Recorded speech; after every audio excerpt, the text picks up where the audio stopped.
Hi hello ನಮಸ್ತೆ ಎಲ್ಲರಿಗೂ ಹೇಗಿದ್ದೀರಾ? ನಾನು ಮುಮ್ತಾಜ್. ಬನ್ನಿ ಇವತ್ತಿನ ವಿಡಿಯೋ ನೋಡೋಣ. ಇವತ್ತು ನಾನೊಂದು ಪ್ಲಮ್ ಕೇಕ್ ರೆಸಿಪಿ ತೋರಿಸ್ತಾ ಇದ್ದೀನಿ. ಪ್ಲಮ್ ಕೇಕ್ ಅಥವಾ ಕ್ರಿಸ್ಮಸ್ ಕೇಕ್ ತುಂಬಾ ಚೆನ್ನಾಗಿರುತ್ತೆ. ಇನ್ನು ಕ್ರಿಸ್ಮಸ್ ಹಬ್ಬ ಎಲ್ಲ ಬಂತಲ್ಲ, ಕ್ರಿಸ್ಮಸ್ಗೆಲ್ಲ ನೀವು ಕೇಕ್ ಮಾಡುವಾಗ ಈ ಥರ ಮನೆಯಲ್ಲಿ ಮಾಡಿ ನೋಡಿ, ತುಂಬಾ ಚೆನ್ನಾಗಿರುತ್ತೆ. ಇದರಲ್ಲಿ ನಾನು ಡೀಟೇಲ್ ಆಗಿ ಹೇಳ್ಕೊಡ್ತೀನಿ ಯಾವ ರೀತಿ ಮಾಡೋದಂತ. ನೀವು ವಿಡಿಯೋ ಸ್ಕಿಪ್ ಮಾಡದೆ ಕೊನೆ ತನಕ ನೋಡಿ ನಿಮಗೆ ವಿಡಿಯೋ ಇಷ್ಟ ಆದರೆ ಲೈಕ್ ಮಾಡಿ, ನಿಮ್ಮ ಫ್ಯಾಮಿಲಿ ಫ್ರೆಂಡ್ಸ್ ಜೊತೆ ವಿಡಿಯೋನ ಶೇರ್ ಮಾಡಿಕೊಡಿ. ತುಂಬಾ ಚೆನ್ನಾಗಿರುತ್ತೆ. ನೀವು ಫಸ್ಟ್ ಟೈಮ್ ಮಾಡೋದಾದರೂ ಪರ್ಫೆಕ್ಟಾಗಿ ಮಾಡ್ಕೋಬೋದು. ನಾವು ಬೇಕರಿಯಿಂದೆಲ್ಲ ತರ್ತೀವಲ್ಲ, ಬೇಕರಿ ಕೇಕ್ಗಿಂತ ತುಂಬಾ ಚೆನ್ನಾಗಿರುತ್ತೆ, ತುಂಬಾ ಟೇಸ್ಟಿಯಾಗಿರುತ್ತೆ. ಬನ್ನಿ ನೋಡೋಣ ಯಾವ ರೀತಿ ಮಾಡೋದಂತ.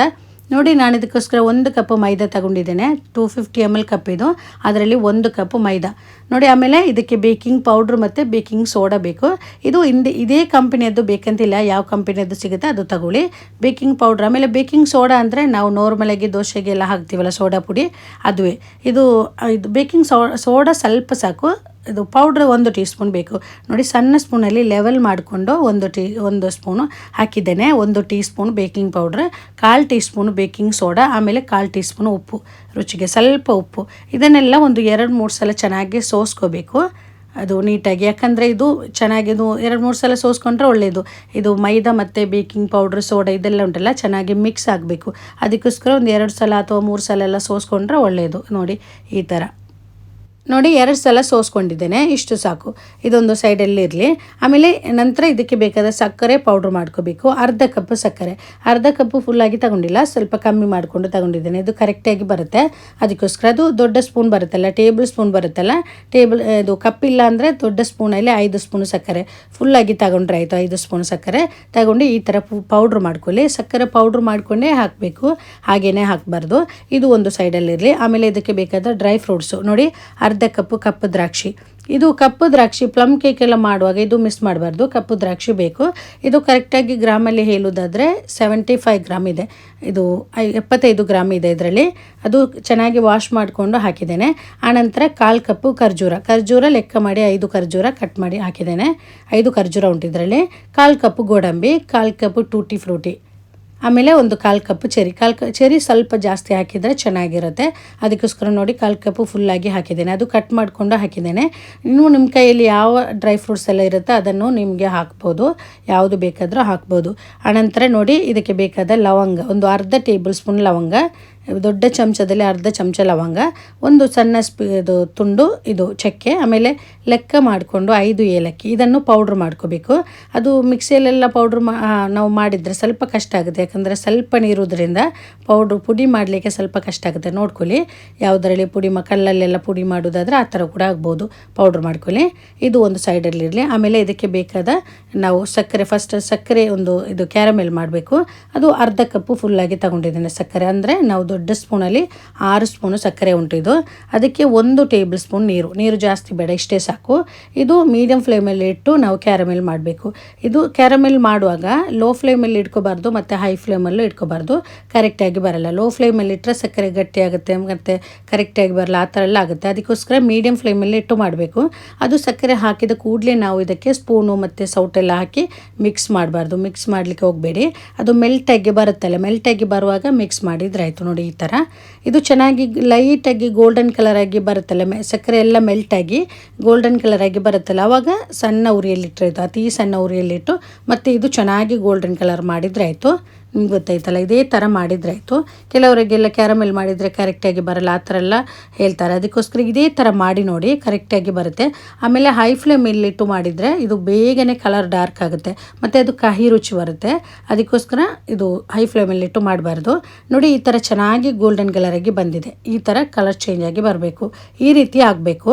ಇದು ಕಲರ್ ಚೆನ್ನಾಗಿ ಗೋಲ್ಡನ್ ಆದರೆ ನಮ್ಮ ಕೇಕು ಕೂಡ ಚೆನ್ನಾಗಿರುತ್ತೆ. ಅದಕ್ಕೋಸ್ಕರ ನೋಡಿ ಈ ಥರ ಆಗಿ ಬಂದರೆ ನಾವು ಇದಕ್ಕೆ ನೀರು ಹಾಕಬೇಕು. ನೀರು ನೋಡಿ 1 ಕಪ್ ನೀರು, 250 ml ಕಪ್ಪಲ್ಲಿ 1 ಕಪ್, ಅದು ಫುಲ್ಲಾಗಿಲ್ಲ, ಸ್ವಲ್ಪ ಕಮ್ಮಿ ಮಾಡಿಕೊಂಡು ಹಾಕಿದ್ದೇನೆ. ನೀರು ಹಾಕುವಾಗ ಕ್ಯಾರಮೆಲ್ ಸ್ವಲ್ಪ ಗಟ್ಟಿ ಆಗುತ್ತೆ ಮತ್ತು ಅದು ಮೆಲ್ಟ್ ಆಗುತ್ತೆ. ಮತ್ತು ನಾವು ಮತ್ತೆ ಕುದಿಸುವಾಗ ಅದು ಮೆಲ್ಟಾಗಿ ಬರುತ್ತೆ. ನೋಡಿ, ನಾವು ಸ್ಟೀಲ್ ಪಾತ್ರದಲ್ಲೆಲ್ಲ ನಾವು ಈ ಥರ ಕ್ಯಾರಮೆಲೆಲ್ಲ ಮಾಡೋದಾದರೆ ನೀರು ಹಾಕುವಾಗ ನಾವು ಸ್ಟವ್ ಆಫ್ ಮಾಡಿಕೊಂಡು ನೀರು ಹಾಕಿದರೆ ಆಯಿತು. ಇಲ್ಲಾಂದರೆ ಅದು ಜಾಸ್ತಿ ಬಿಸಿ ಇರುತ್ತೆ ಪಾತ್ರೆ. ನಾನ್ ಸ್ಟಿಕ್ ಆದರೆ ಅಷ್ಟು ಬಿಸಿ ಇರಲ್ಲ, ಸ್ಟೀಲ್ ಪಾತ್ರ ಆಮೇಲೆ ಅಲ್ಯೂಮಿನಿಯಂ ಪಾತ್ರ ಎಲ್ಲ ಆದರೆ ಜಾಸ್ತಿ ಬಿಸಿ ಇರುತ್ತೆ. ಆ ಟೈಮಲ್ಲಿ ನೀವು ಸ್ಟವ್ ಆಫ್ ಮಾಡಿಕೊಂಡೇ ನೀರು ಹಾಕಿದರೆ ಮಾಡಿದರೆ ಆಯಿತು. ನೋಡಿ ಇದು ಕ್ಯಾರಮೆಲ್ ಎಲ್ಲ ಮೆಲ್ಟ್ ಆಗಿ ಬಂತಲ್ಲ, ಆನಂತರ ನಾವು ತೆಗೆದಿಟ್ಟ ಡ್ರೈ ಫ್ರೂಟ್ಸ್ ಇದಕ್ಕೆ ಹಾಕಿ ಚೆನ್ನಾಗಿ ಮಿಕ್ಸ್ ಮಾಡಿಕೊಂಡು ಮುಚ್ಚಲು ಹಾಕಿಬಿಟ್ಟು ಇದು ಕುದಿಸ್ಬೇಕು ಇದರಲ್ಲಿ ಸ್ವಲ್ಪ ಹೊತ್ತು. ಈ ಟೈಮಲ್ಲಿ ಮೀಡಿಯಮ್ ಫ್ಲೇಮಲ್ಲಿ ಇಟ್ಟು ಚೆನ್ನಾಗಿ ಕುದಿಸ್ಕೊಳ್ಳಿ, ಅದು ಸಾಫ್ಟಾಗಿ ಬರಲಿಕ್ಕೋಸ್ಕರ. ನೋಡಿ ಸ್ವಲ್ಪ ಹೊತ್ತಿನ ನಂತರ ನಾವು 1 ಕಪ್ಪಿನಷ್ಟು ನೀರು ಹಾಕಿದ್ದೇವೆ, ಅದು ಸ್ವಲ್ಪ ಬತ್ತಿ ಬಂದಿದೆ ನೋಡಿ ಈ ಥರ. ಇದು ಡ್ರೈ ಫ್ರೂಟ್ಸ್ ಕೂಡ ಚೆನ್ನಾಗಿ ಸಾಫ್ಟ್ ಆಗಿದೆ. ಇನ್ನು ಇದಕ್ಕೆ ನಾವು ತೆಗೆದಿಟ್ಟೆ ಲವಂಗ ಚಕ್ಕೆ ಪೌಡ್ರ್ ಉಂಟಲ್ಲ, ಅದು ಸ್ವಲ್ಪ ಹಾಕಬೇಕು, ಜಾಸ್ತಿ ಅಲ್ಲ, ಒಂದು 1/4 ಟೀ ಸ್ಪೂನಷ್ಟು. ಇದು ಮಿಸ್ ಮಾಡಬಾರ್ದು, ಇದು ಹಾಕಬೇಕು. ಪ್ಲಮ್ ಕೇಕ್ ಒಳ್ಳೆ ಫ್ಲೇವರ್ ಸಿಗಬೇಕಾದ್ರೆ ಈ ಚಕ್ಕೆ ಲವಂಗ ಪೌಡ್ರ್ ಅದು ಹಾಕಬೇಕು. ಅದು ಈ ಟೈಮಲ್ಲಿ ಸ್ವಲ್ಪ ಸಾಕು, ಮತ್ತೆ ಹಾಕಲಿಕ್ಕೆ ಉಂಟು. ನೋಡಿ ಇವಾಗ ಎಷ್ಟು ನೀರುಂಟಂತ ಕಾಣ್ತಲ್ಲ ನಿಮಗೆ, ಈ ಥರ ಇಷ್ಟು ನೀರಿದ್ರೆ ಸಾಕು, ಜಾಸ್ತಿ ಡ್ರೈ ಆಗಬಾರ್ದು ಮತ್ತು ಜಾಸ್ತಿ ನೀರು ಬೇಡ. ಈ ಥರ ಆಗಿ ಬಂದರೆ ಸಾಕು. ಇನ್ನು ಸ್ಟವ್ ಆಫ್ ಮಾಡ್ತಾ ಇದ್ದೀನಿ. ಇದು ಚೆನ್ನಾಗಿ ತಣ್ಣಗಾಗಬೇಕು, ತಣ್ಣಗಾಗಲಿ. ಆಮೇಲೆ ನೋಡಿ ಈ ಥರ ಕೇಕ್ ಟಿನ್ ಇದ್ದರೆ ಅದನ್ನೇ ತಗೊಳ್ಳಿ, ಇಲ್ಲಾಂದರೆ ನಮ್ಮ ಮನೆಯಲ್ಲೆಲ್ಲ ಅಗಲ ಪಾತ್ರೆ ಎಲ್ಲ ಬರುತ್ತಲ್ಲ, ಈ ಥರ ಇರುತ್ತಲ್ಲ ಅಗಲ ಪಾತ್ರೆ ಎಲ್ಲ, ಅಲ್ಯೂಮಿನಿಯಂ ಪಾತ್ರೆ ಅಥವಾ ಸ್ಟೀಲ್ ಪಾತ್ರೆ ಎಲ್ಲ ಇರುತ್ತಲ್ಲ, ಅದರಲ್ಲಿ ಮಾಡಿದರೆ ಆಯಿತು. ಕೇಕ್ ಟಿನ್ ಇದ್ದರೆ ಅದೇ ಮಾಡ್ಕೊಳ್ಳಿ, ಅದನ್ನೇ ತಗೊಳ್ಳಿ. ನಾನಿವಾಗ 7 ಇಂಚ್ ಟಿನ್ ತಗೊಂಡಿದ್ದೇನೆ. ಅದು ಬಟರ್ ಪೇಪರ್ ಇದ್ದರೆ ಬಟರ್ ಪೇಪರ್ ಹಾಕ್ಕೊಳ್ಳಿ ಒಳಗಡೆ, ಇಲ್ಲಾಂದರೆ ಇದು ಆಯಿಲ್ ಹಚ್ಬಿಟ್ಟು ಒಳಗಡೆ ಇದು ಮೈದಾ ಪೌಡ್ರ್ ಉಂಟಲ್ಲ, ಮೈದಾ ಸ್ಪ್ರೆಡ್ ಮಾಡಿದರೆ ಆಯಿತು. ನೋಡಿ ರೌಂಡ್ ಶೇಪಲ್ಲಿ ಕಟ್ ಮಾಡ್ತಾ ಇದ್ದೀನಿ. ಇದು ಒಳಗಡೆ ಮಾತ್ರ, ಇದು ಅಡಿ ಭಾಗದಲ್ಲಿ ಮಾತ್ರ ಹಾಕ್ತಾ ಇದ್ದೀನಿ, ಸೈಡೆಲ್ಲ ಹಾಕಿಲ್ಲ. ಆಯಿಲ್ ಹಚ್ಚಿಬಿಟ್ಟು ಬಟರ್ ಪೇಪರ್ ಹಾಕಿದ್ದೇನೆ, ಅದರ ಸೈಡಲ್ಲಿ ಕೂಡ ಆಯಿಲ್ ಹಚ್ಚಬೇಕು. ನೀವು ಬಟರ್ ಪೇಪರ್ ಇಲ್ಲ ಅಂದರೆ ಚೆನ್ನಾಗಿ ಆಯಿಲ್ ಹಚ್ಚಿಬಿಟ್ಟು ಮೈದಾ ಸ್ಪ್ರೆಡ್ ಮಾಡಿದರೆ ಆಯಿತು, ಆ ಥರ.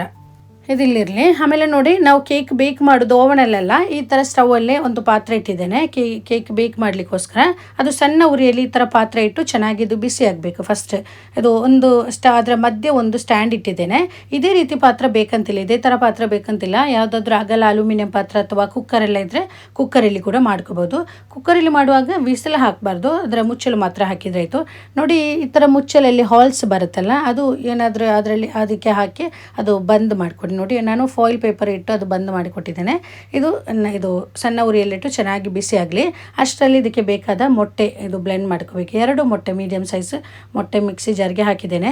ಮಿಕ್ಸಿ ಜಾರ್ಗೆ ಹಾಕುವಾಗ ಮಿಕ್ಸಿ ಜಾರಲ್ಲಿ ನೀರಿನ ಅಂಶ ಇರಬಾರ್ದು, ನೀರು ಇರಬಾರ್ದು, ಡ್ರೈ ಆಗಿರಬೇಕು. ಜೊತೆಗೆ ಒಂದು ಟೀ ಸ್ಪೂನು ವ್ಯಾನಿಲಾ ಎಸೆನ್ಸ್ ಇದ್ದರೆ ಅದು ಹಾಕೊಳ್ಳಿ, ಇಲ್ಲಾಂದರೆ ಸ್ವಲ್ಪ ಏಲಕ್ಕಿ ಪುಡಿ ಹಾಕ್ಕೊಂಡು 10 ರಿಂದ 15 ಸೆಕೆಂಡ್ ಹೈ ಸ್ಪೀಡಲ್ಲಿಟ್ಟು ಇದು ಬ್ಲೆಂಡ್ ಮಾಡ್ಕೊಳ್ಳಿ. ಜಾಸ್ತಿ ಹೊತ್ತು ಬ್ಲೆಂಡ್ ಮಾಡಲಿಕ್ಕೆ ಹೋಗಬೇಡಿ, 10 ರಿಂದ 15 ಸೆಕೆಂಡ್. ನಂತರ ನಾವು ಫಸ್ಟ್ ಅದು ಶುಗರ್ ಪೌಡ್ರ್ ಮಾಡಿಟ್ಟಿದ್ದೀವಲ್ಲ ಅದನ್ನು ಹಾಕ್ಕೊಂಡು ಇದೇ ಥರ 10 ರಿಂದ 15 ಸೆಕೆಂಡು ಹೈ ಸ್ಪೀಡಲ್ಲಿ. ಆಮೇಲೆ ಒಂದು ಅರ್ಧ ಕಪ್ಪು ಸನ್ಫ್ಲವರ್ ಆಯಿಲ್ ಹಾಕ್ತಾ ಇದ್ದೀನಿ. ಇದು ತೆಂಗಿನ ಎಣ್ಣೆ ಹಾಕಬಾರ್ದು, ಸನ್ಫ್ಲವರ್ ಆಯಿಲೇ ಹಾಕೊಳ್ಳಿ. ಹಾಕಿ ಒಂದು 10 ಸೆಕೆಂಡ್ ಫಸ್ಟ್ ಸ್ಪೀಡಲ್ಲಿಟ್ಟು ಮಿಕ್ಸ್ ಮಾಡಿದರೆ ಆಯಿತು, ಇದು ಬ್ಲೆಂಡ್ ಮಾಡಿದರೆ ಆಯಿತು. ಸ್ವಲ್ಪ ಚೆನ್ನಾಗಿ ಮಿಕ್ಸ್ ಆಗಿ ಸಿಗಬೇಕು, ಅಷ್ಟು ಸಾಕು. ಆಮೇಲೆ ನೋಡಿ ನಾವು ಇದು ಫ್ರೂಟ್ಸ್ ಎಲ್ಲ ಚೆನ್ನಾಗಿ ಇದು ಕಂಪ್ಲೀಟಾಗಿ ಇವಾಗ ತಣ್ಣಗಾಗಿದೆ. ತಣ್ಣಗಾದ ನಂತರ ನಾನಿವಾಗ ಇದು ಮೊಟ್ಟೆ ಮಿಕ್ಸ್ ಹಾಕ್ತಾ ಇದ್ದೀನಿ. ಇದರ ಜೊತೆಗೆ ನಾವು ಚಕ್ಕೆ ಲವಂಗ ಎಲ್ಲ ಪುಡಿ ಮಾಡಿಟ್ಟಿದ್ದೀವಲ್ಲ ಅದರ ಪೌಡ್ರು 1 ಟೀ ಸ್ಪೂನು, ಅದು ಸಣ್ಣ ಸ್ಪೂನಲ್ಲಿ 1 ಸ್ಪೂನು ಹಾಕ್ತಾ ಇದ್ದೀನಿ.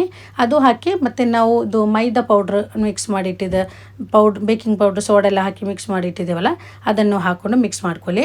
ಅದು ಒಂದೇ ಸಲ ಹಾಕಬೇಡಿ, ಒಂದು 2-3 ಸಲ ಹಾಕ್ಕೊಂಡು ಚೆನ್ನಾಗಿ ಮಿಕ್ಸ್ ಮಾಡ್ಕೊಳ್ಳಿ. ಮಿಕ್ಸ್ ಮಾಡುವಾಗ ನಾವು ಒಂದೇ ಡೈರೆಕ್ಷನಲ್ಲಿ ನೋಡಿ ಈ ಥರ ಮಿಕ್ಸ್ ಮಾಡ್ಕೊಳ್ಳಿ.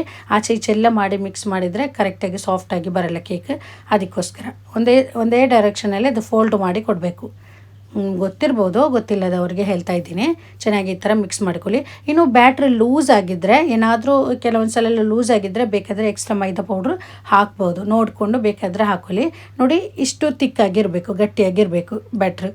ಲೂಸ್ ಆಗಿದ್ದರೆ ಬೇಕಾದರೆ 1 ಸ್ಪೂನ್ ಅಥವಾ 2 ಸ್ಪೂನ್ ಮೈದಾ ಹಾಕೊಳ್ಳಿ. ಮೈದಾ ಹಾಕೋದಾದರೆ ನೀವು ಸೋಸ್ಕೊಂಡೇ ಹಾಕಬೇಕು. ನೋಡಿ ನಾವು ರೆಡಿ ಮಾಡಿಟ್ಟಿದ್ದ ಕೇಕ್ ಟಿನ್ಗೆ ಹಾಕ್ತಾಯಿದ್ದೀನಿ. ಅದರ ಮೇಲ್ಗಡೆ ಬೇಕಾದರೆ ಈ ಥರ ಡ್ರೈ ಫ್ರೂಟ್ಸ್ ಮೇಲ್ಗಡೆ ಬೇಕಾದರೆ ಇಡ್ಬೋದು, ನೋಡಲಿಕ್ಕೆ ಚೆನ್ನಾಗಿರುತ್ತೆ. ಅದಕ್ಕೋಸ್ಕರ ಇನ್ನು ನಾವು ಇದು ನಾವು ಬಿಸಿ ಮಾಡಲಿಕ್ಕೆ ಇಟ್ಟಿದ್ದೇವಲ್ಲ ಪಾತ್ರ, ಅದರಲ್ಲಿಟ್ಟು ಇದು ಕೇಕ್ ಬೇಕ್ ಮಾಡಬೇಕು. ನೋಡಿ ಮೀಡಿಯಮ್ ಫ್ಲೇಮಲ್ಲಿ ಇಟ್ಟು ಬೇಕ್ ಮಾಡಿದರೆ ಆಯಿತು. ಈ ಟೈಮಲ್ಲಿ ನಾವು ಈ ಥರ ಕೇಕ್ ಟಿನ್ ಇಡುವಾಗ ಪಾತ್ರ ಚೆನ್ನಾಗಿ ಬಿಸಿ ಇರಬೇಕು, ಅಷ್ಟು ಬಿಸಿ ಆಗಬೇಕು. ಪಾತ್ರೆ ಇಟ್ಟಿದ್ದೇನೆ. ಇನ್ನು 45 to 55 ಮಿನಿಟ್ಸ್ ಎಲ್ಲ ಬೇಕಾಗ್ಬೋದು.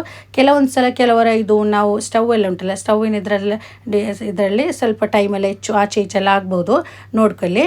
ಅದು ಕೆಲವೊಂದು ಸಲ 1 ಗಂಟೆ 5 ನಿಮಿಷ 10 ನಿಮಿಷ ಈ ಥರ ಎಲ್ಲ ಬೇಕಾಗುತ್ತೆ, ನೋಡ್ಕೊಳ್ಳಿ. ಅದು 3/4 ಗಂಟೆ ನಂತರನೇ ನೋಡಿದರೆ ಆಯಿತು, ಅದಕ್ಕೆ ಮುಂಚೆ ನಾವು ಓಪನ್ ಮಾಡಬಾರ್ದು. ಇದು ಚೆನ್ನಾಗಿದೆ ಬೇಕಾಗಲಿ. ಅದು ಮೀಡಿಯಮ್ ಫ್ಲೇಮಲ್ಲಿ ಇಟ್ಕೊಳ್ಳಿ, ಅತಿ ಸಣ್ಣ ಉರಿಯಲ್ಲಿ ಇಟ್ಕೋಬಾರ್ದು ಮತ್ತು ಹೈ ಫ್ಲೇಮಲ್ಲಿ ಇಟ್ಕೋಬಾರ್ದು. ನೋಡಿ 1 ಗಂಟೆ ಆಗ್ತಾ ಬಂದಿದೆ ಇವಾಗ. ನೋಡಿ ಈ ಥರ ಒಂದು ಸ್ಟಿಕ್ ಹಾಕಿ ನೋಡಿದರೆ ಆಯಿತು, ಅದು ಕ್ಲೀನಾಗಿ ನೀಟಾಗಿ ಬಂದರೆ ಬೇಕಾಗಿದೆ ಅಂತ. ಇದು ನಿಮ್ಗೆ ಕಾಣುತ್ತಲ್ಲ ನಿಮಗೆ, ಇದು ಬೇಕಾಗಿದೆ. ಇದು ತಣ್ಣಗಾಗಲಿ, ಸ್ವಲ್ಪ ತಣ್ಣಗಾದ ನಂತರ ನೋಡಿ ಒಂದು ಚಾಕು ಸೈಡಲ್ಲಿ ಒಂದು ಚಾಕಿ ಬೇಗನೆ ಬರುತ್ತೆ, ಅದು ಅಂಟಿಕೊಳ್ಳಲ್ಲ. ನಾವು ಆಯಿಲೆಲ್ಲ ಇದು ಹಚ್ಚಿ ಮಾಡಿದ್ದಲ್ಲ ಅದು ಇದು ಅಂಟಿಕೊಳ್ಳಲ್ಲ. ನೋಡಿ ಈ ಥರ ತಗೊಂಡ್ರೆ ಆಯಿತು. ನೋಡಿ ಎಷ್ಟು ಚೆನ್ನಾಗಿ ಬಂದಿದೆ ಅಂತ ನಿಮಗೆ ನೋಡುವಾಗಲೇ ಗೊತ್ತಾಗ್ಬೋದು. ಪರ್ಫೆಕ್ಟಾಗಿ ಬಂದಿದೆ. ಸಾಫ್ಟ್ ಆದಂಥ ನಮ್ಮ ಪ್ಲಮ್ ಕೇಕ್ ಇಲ್ಲಿ ರೆಡಿಯಾಗಿದೆ. ತುಂಬಾ ಚೆನ್ನಾಗಿರುತ್ತೆ. ನಾವು ಆಚೆ ಕಡೆಯಿಂದ ಬೇಕರಿಯಿಂದೆಲ್ಲ ತರ್ತೀವಲ್ಲ ಆ ಥರ ಅಲ್ಲ. ಬೇಕರಿ ಕೇಕಿಗಿಂತ ಇನ್ನೂ ಟೇಸ್ಟಿಯಾಗಿರುತ್ತೆ. ಈ ಥರ ಮನೇಲಿ ಮಾಡೋದಾದರೆ ತುಂಬಾ ಟೇಸ್ಟಿ ಆದಂಥ ಕೇಕ್ ನಮಗೆ ಮಾಡ್ಕೋಬೋದು. ನೀವು ಫಸ್ಟ್ ಟೈಮ್ ಮಾಡೋದಾದರೂ ನಾನು ಹೇಳ್ದಾಗೆ ಇದೇ ಥರ ಮಾಡಿ ನೋಡಿ, ಪರ್ಫೆಕ್ಟಾಗಿ ಮಾಡ್ಕೋಬೋದು. ಇನ್ನು ಈ ಥರ ಕೇಕೆಲ್ಲ ಮಾಡೋಗಿದ್ರೆ ಅಡಿ ಭಾಗ ಮತ್ತು ಸೈಡ್ ಭಾಗ ಎಲ್ಲ ಅದು ಹಾರ್ಡಾಗಿ ಬಂದರೆ ಅದರ ಅರ್ಥ ಅದು ಹೀಟ್ ಜಾಸ್ತಿ ಆಗಿದೆ ಅಂತ. ನಾವು ಕೇಕ್ ಓವನ್ ಸೆಟಪ್ ನಾವು ಇದು ಮಾಡ್ತೀವಲ್ಲ, ಇದು ಕೇಕ್ ಬೇಕ್ ಮಾಡ್ತೀವಲ್ಲ, ಅದರಲ್ಲಿ ಆವಾಗ ಹೀಟ್ ಜಾಸ್ತಿ ಆದರೆ ಇದರ ಅಡಿ ಭಾಗ ಆಮೇಲೆ ಸೈಡೆಲ್ಲ ಹಾರ್ಡಾಗಿ ಬರುತ್ತೆ. ಆ ಥರ ನೋಡ್ಕೊಳ್ಳಿ, ಹೀಟ್ ಜಾಸ್ತಿ ಆಗಬಾರ್ದು. ನೋಡಿ ಕಟ್ ಮಾಡ್ತಾ ಇದ್ದೀನಿ, ಕಟ್ ಮಾಡಿ ತೋರಿಸ್ತೀನಿ. ತುಂಬಾ ಚೆನ್ನಾಗಿರುತ್ತೆ, ತುಂಬಾ ಸಾಫ್ಟ್ ಆಗಿರುತ್ತೆ. ಪ್ಲಮ್ ಕೇಕ್ ಎಲ್ಲ ಮಾಡುವಾಗ ನಾವು ನಾಳೆಗೆ ಕೇಕ್ ಬೇಕಾದರೆ ಇವತ್ತೇ ಮಾಡಬೇಕು, ಒಂದು ದಿನ ಮುಂಚೆನೇ ಮಾಡಬೇಕು. ಇದು ಮಾಡಿದ ಕೂಡಲೇ ತಿನ್ನುವಾಗ ನಮಗೆ ಇದರ ರುಚಿ ಫ್ಲೇವರ್ ಎಲ್ಲ ಅಷ್ಟು ಕರೆಕ್ಟಾಗಿ ಬರಲ್ಲ. ನೆಕ್ಸ್ಟ್ ಡೇ ತಿನ್ನುವಾಗ ತುಂಬ ಚೆನ್ನಾಗಿರುತ್ತೆ. ಅದರ ಫ್ಲೇವರ್ ಎಲ್ಲ ಕರೆಕ್ಟಾಗಿ ರುಚಿ ಎಲ್ಲ ಬರಬೇಕಾದ್ರೆ ಒಂದು ದಿನ ಬಿಟ್ಟು ತಿನ್ನಬೇಕು. ಅದು ಮತ್ತು ನಾವು ಮಾಡಿದ ಕೂಡಲೇ ತಿನ್ನುವಾಗ ಸ್ವಲ್ಪ ಸಿಹಿ ಎಲ್ಲ ಜಾಸ್ತಿ ಅನಿಸುತ್ತೆ. ಮತ್ತು ನೆಕ್ಸ್ಟ್ ಇದು ಕರೆಕ್ಟಾಗಿ ಬರುತ್ತೆ. ಇದೇ ಥರ ನೀವು ಮಾಡಿ ನೋಡಿ. ಒಂದು ದಿನ ನಾವು ಕೇಕ್ ನಾಳೆ ಬೇಕಾದರೆ ಇವತ್ತೇ ಮಾಡಿದರೆ ಆಯಿತು, ತುಂಬ ಚೆನ್ನಾಗಿರುತ್ತೆ ಆವಾಗ. ಇದು 2 ದಿನ 3 ದಿನ ಅಥವಾ 4 ದಿನ ಎಲ್ಲ ಇದು ಹೊರಗಡೆನೇ ಇಡ್ಬೋದು. ಇದು ಹಾಲಾಗಲ್ಲ. ನಾವು ಫ್ರಿಜ್ಜಲ್ಲಿ ಇಡೋ ಅವಶ್ಯಕತೆ ಇಲ್ಲ.